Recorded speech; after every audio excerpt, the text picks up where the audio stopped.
Hello hi welcome to Kokila's kitchen. இன்றைக்கி நம்ம கிச்சனில் ஒரு சிம்பிளான பருப்பு ரசம் தான் பார்க்க போகிறோம். வாங்க எப்படி செய்கிறதுன்னு பார்க்கலாம்.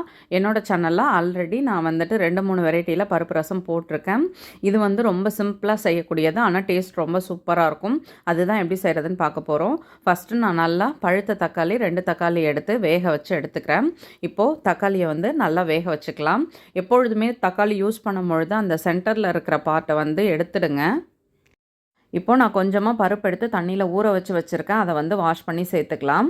இப்போது குக்கரில் நம்ம வந்துட்டு தேவையான அளவு தண்ணி வச்சு பருப்பை வந்து வேக வச்சு எடுத்துக்கலாம். ஒரு 4-5 விசில் விட்டு நல்லா குழைய வேக வச்சு எடுத்துக்கலாம். பருப்பை வந்து நல்லா குழஞ்சி வெந்து வரணும். இப்போ பாருங்கள், பருப்பு வெந்துருச்சு. நம்ம தனியாக எடுத்து வச்சிடலாம். ஒரு சின்ன லெமன் சைஸ் அளவு புளி எடுத்து நல்லா கரைச்சிட்டு வடிகட்டி எடுத்துக்கலாம்.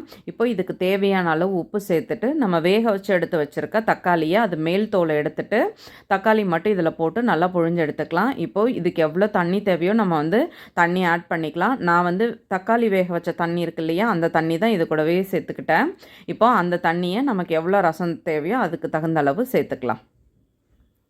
இப்போது இதில் வந்துட்டு 1 ஸ்பூன் அளவு குழம்பு மிளகாத்தூள் சேர்த்துட்டு நம்ம வந்து கொதிக்க வைக்க வேண்டியதான். பருப்பு ரசம் என்ன கொதிக்க வைக்கிறதா அப்படின்னு நீங்கள் யோசிக்கலாம். பொதுவாக ஜென்ரலாக ரசம் வந்து கொதிக்க வைக்கக்கூடாதுன்னு சொல்லுவாங்க. இந்த ரசத்தை இப்படி தான் செய்வாங்க. அதனால தான் நான் வந்துட்டு இப்போது கொதிக்க வைக்க போகிறேன்.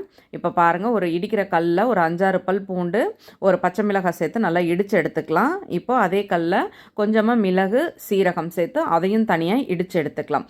இப்போது இந்த குழம்பு தூளோட பச்சை வாசனை போனது நம்ம வேக வச்சு எடுத்து வச்சுருக்க இந்த துவரம் பருப்பு அது கூட சேர்த்துக்கலாம். சேர்த்துட்டு நம்ம வந்து இடித்து வச்சுருக்க மிளகு சீரகத்தை இது கூட சேர்த்துக்கலாம். சேர்த்துட்டு இப்போ உங்களுக்கு உப்புலாம் எப்படி இருக்குது அப்படின்னு பார்த்துட்டு தேவையானதை நல்லா சேர்த்துக்கோங்க. சேர்த்துட்டு இது நல்லா கொதிக்க ஆரம்பிச்சிடுச்சு.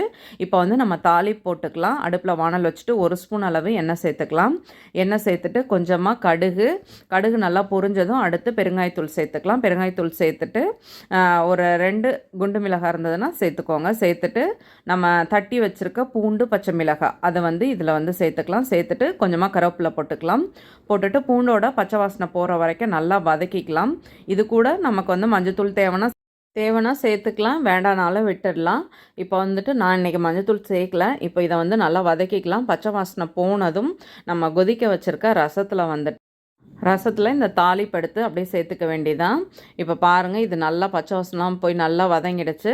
லாஸ்ட்டாக மல்லித்தழை வந்து நம்ம கட் பண்ணி எடுத்து வச்சுக்கலாம். இப்போ இந்த தாளிப்பை வந்து ரசத்தில் சேர்த்துக்கலாம். இப்போது தாளிப்பை வந்து சேர்த்தாச்சு. சேர்த்துட்டு மல்லித்தழை கொஞ்சமாக போட்டு இறக்குனோம்னா நம்மளோட ரசம் வந்து ரெடி ஆகிடும்.